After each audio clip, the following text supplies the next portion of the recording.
नमस्कार। 10th class SS में हमारा चैप्टर चल रहा है जो विकास का। उसमें आज क्वेश्चन नंबर 6 है हमारा कि भारतीय पुरुषों के मुकाबले महिलाओं की स्थिति के बारे में जो पीछे टेबल दे रखी है उसके बारे में कि क्या स्थिति है महिलाओं की। अगर हम पुरुषों के बारे में देखें तो कहता है कि हमारा जो पड़ोसी देश है श्रीलंका भारत से लगभग हर पक्ष में आगे है। इसका एक कारण ये भी है कि महिलाओं को उनके अधिकार बचपन से सौंप दिए गए वहाँ पर, और यहाँ महिलाओं को शिक्षा, स्वास्थ्य, आर्थिक अधिकार पुरुषों के समान ही दिए गए हैं श्रीलंका में। हमारे देश में सकल जनसंख्या, साक्षरता, लिंग अनुपात, सामाजिक आर्थिक स्तर व अवसर आदि के रूप में महिला तो पुरुषों में असमानताएँ पाई गई है। महिलाओं में कम साक्षरता होने के कारण बाल विवाह जैसी समस्या, सामाजिक असमानता की समस्या और सामाजिक स्तर की बात भी करें तो महिलाओं को पुरुषों की तुलना में निम्न समझा जाता है। उनका सामाजिक स्तर काफ़ी नीचा है। तो बात में अगर महिलाओं की बात करें तो उनकी स्थिति अच्छी नहीं है। क्या कारण है कि पर्यावरण का जो प्रदूषण का जो मुद्दा है ये राष्ट्रीय नहीं बल्कि एक अंतर्राष्ट्रीय मुद्दा बन चुका है। एक देश की समस्या नहीं है। पर्यावरण के साथ पूरे विश्व का भविष्य जुड़ा हुआ है। पर्यावरण अवक्रमण एक नया क्षेत्र है। वैज्ञानिक, अर्थशास्त्री, दार्शनिक सभी ने मिलजुल कर इसके ऊपर काम किया है। और पर्यावरण प्रदूषण एक आगे चलने वाला सवाल है क्योंकि आगे ये और भी बढ़ना है। विश्व के सभी देश इस बात से चिंतित हैं। पर्यावरण का नाश केवल एक देश के अंदर नहीं होता, इसके लिए पूरा विश्व जिम्मेवार है। ये पूरे विश्व की समस्या है। इसलिए पर्यावरण प्रदूषण एक देश का मुद्दा नहीं होकर एक विश्व का मुद्दा बन चुका है। राष्ट्रीय विकास से क्या अभिप्राय है?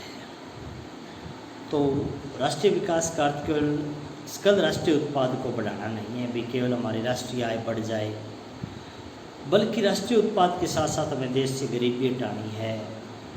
आय और संपत्ति की जो असमानता है, भी अमीर अमीर होते जा रहे हैं, गरीब गरीब होते जा रहे हैं, उसको कम करना है। प्रत्येक व्यक्ति के जीवन स्तर को हमें ऊंचा उठाना है। हमें विकास में ये चीज़ें भी शामिल करनी है। यानी कि हमें तत्व जो पोषणीय विकास है वो अपनाना है। सबका विकास करना है। पर्यावरण को भी प्रदूषित होने से बचाना है। देश से गरीबी है, बेरोजगारी है, इन चीज़ों को ख़त्म करना है। ये चीज़ें हमारे विकास के लिए बहुत बड़ी समस्या खड़ी कर रही है। तो अगर ये चीज़ें देश से समाप्त नहीं होगी तो देश से आय के मामले में कितना तरक्की क्यों ना करे। जब देश में गरीबी है, बेरोजगारी है, पर्यावरण प्रदूषण जैसी समस्याएं हैं तो वो विकास नहीं है। हमें देश से ये चीज़ें ख़त्म करनी है, तब विकास होगा ना। उसको हम विकास कहते हैं। मानव विकास सूचकांक किसे कहते हैं? मानव विकास सूचकांक 3 उद्देश्यों से मिलकर बना है: समृद्धि, समानता और प्रजातंत्र। मानव विकास सूचकांक में मानव विकास में एक तो उसकी दीर्घायु, स्वस्थ जीवन, शिक्षा, उच्च जीवन स्तर, इन तीनों चीज़ों से हम विकास को मापते हैं। मानव विकास सूचकांक किसी देश के विकास को मापने का सबसे अच्छा तरीका है। तो मानव विकास सूचकांक एक माप है देश के विकास को मापने का, और सबसे अच्छा माप है। मानव विकास सूचकांक क्या है? मानव विकास सूचकांक के आधारभूत तत्व क्या है? मानव विकास सूचकांक अभी हमने ऊपर पढ़ाई है कि लोगों को समृद्धि, समानता, स्वतंत्रता मिलनी चाहिए, लोगों को चुनाव करने की शक्ति मिलनी चाहिए, लोगों को अच्छा जीवन जीने, जीवन स्तर ऊंचा उठाने की शक्ति मिलनी चाहिए। मानव विकास मापने के लिए जो 3 चीज़ें, जैसे लंबा जीवन कब जिएंगे हम? जब हमारा जीवन स्वस्थ होगा, हम बीमारियों से बचेंगे, तभी हम एक लंबे जीवन की कामना कर सकते हैं। ज्ञान, साक्षरता दर को हमें बढ़ाना है।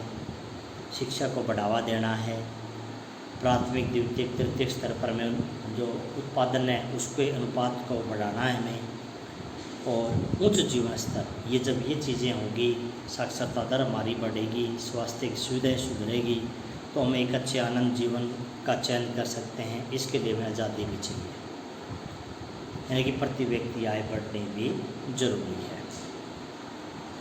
पर्यावरण प्रदूषण क्यों बढ़ता जा रहा है? तो सबसे बड़ी तो जनसंख्या वृद्धि एक बहुत बड़ी समस्या बढ़ती जा रही है। जनसंख्या में तेज़ गति से बढ़ने से, आरामदायक व विलासिता वस्तुओं के अधिक प्रयोग करने से पर्यावरण का स्तर गिर रहा है। वाहनों का धुआं है, एसी आदि से उत्पन्न होने वाले खतरनाक रसायन हैं, ये हमारे पर्यावरण को दूषित कर रहे हैं। प्राकृतिक संसाधनों के अत्यधिक प्रयोग से प्राकृतिक संसाधनों की गुणवत्ता भी कम हुई है, पर्यावरण का स्तर गिर रहा है, जल प्रदूषित हो रहा है, वायु प्रदूषित हो रहा है, ध्वनि प्रदूषण बढ़ रहा है, यानी कि पर्यावरण से जुड़ी हुई समस्याएं दिन प्रतिदिन बढ़ती जा रही है। और आज ये समस्याएं राष्ट्रीय स्तर से उठकर एक विश्व स्तर पर पहुंच चुकी है। इन समस्याओं को दूर करना बहुत आवश्यक है। मान लीजिए दो देशों में 4 परिवारों की आय की इसने तुलना की है। जैसे देश X में 3 परिवारों की आय दे रखी है, देश Y में 4 परिवारों की आय दे रखी है। सबसे पहले तो ये कहता है औसत आय निकालनी है। औसत आय निकालने के क्या करते हैं हम, चारों को जोड़कर 4 से डिवाइड करना है। अब ये क्या कह रहा है, X और Y देश के औसत आय दोनों के बराबर है। औसत आय दोनों के बराबर है तो देश Y की औसत आय हम निकाल सकते हैं, क्योंकि चारों परिवारों की आय दे रखी है।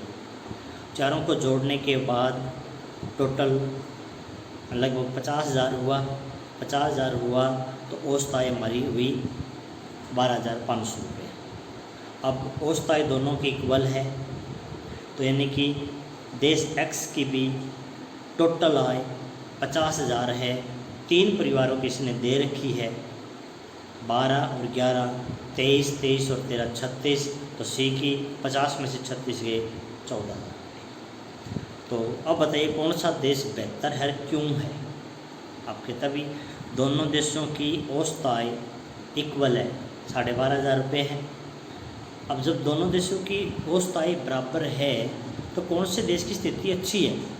तो कहता है X की स्थिति Y से अच्छी है, क्योंकि X देश के लोग ना ज़्यादा धनी हैं ना गरीब है, सारे परिवारों की आय इक्वल है। जबकि Y देश में क्या है, Y देश में एक परिवार बहुत ज़्यादा धनी है, जबकि 3 परिवार बहुत ज़्यादा गरीब है। औसत आय का डिफरेंस बहुत ज़्यादा है। तो जहाँ ये कहता है 3 परिवार तो गरीबी में जी रहे हैं, एक परिवार की आय बहुत ज़्यादा है, तो फिर वो विकास नहीं होता। देश X है, औसत आय Y के बराबर है, लेकिन देखें तो चारों परिवार तरक्की कर रहे हैं, चारों परिवारों की औसत आय इक्वल है, इसलिए देश X की स्थिति Y से अच्छी है।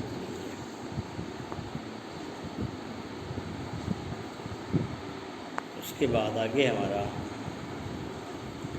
पर्यावरण प्रदूषण के क्या कारण हैं।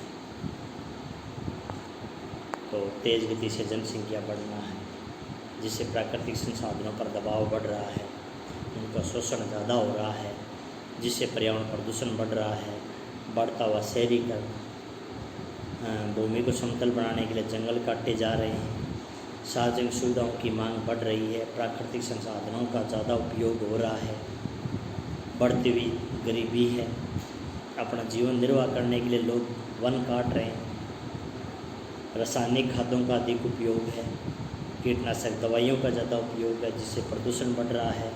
यातायात के अनेक प्रकार के साधन आ रहे हैं जो ध्वनि प्रदूषण भी करते हैं, वायु प्रदूषण भी करते हैं, और उद्योग ध्वनि प्रदूषण भी करते हैं, वायु प्रदूषण भी करते हैं, जल प्रदूषण भी करते हैं। तो ये हैं प्रदूषण के कारण। और अब आपको क्वेश्चन नंबर जो 4 है यही आपको राइट करना है। क्वेश्चन नंबर 4 ही राइट करना, बाकी याद सारे करने हैं आपको। धन्यवाद।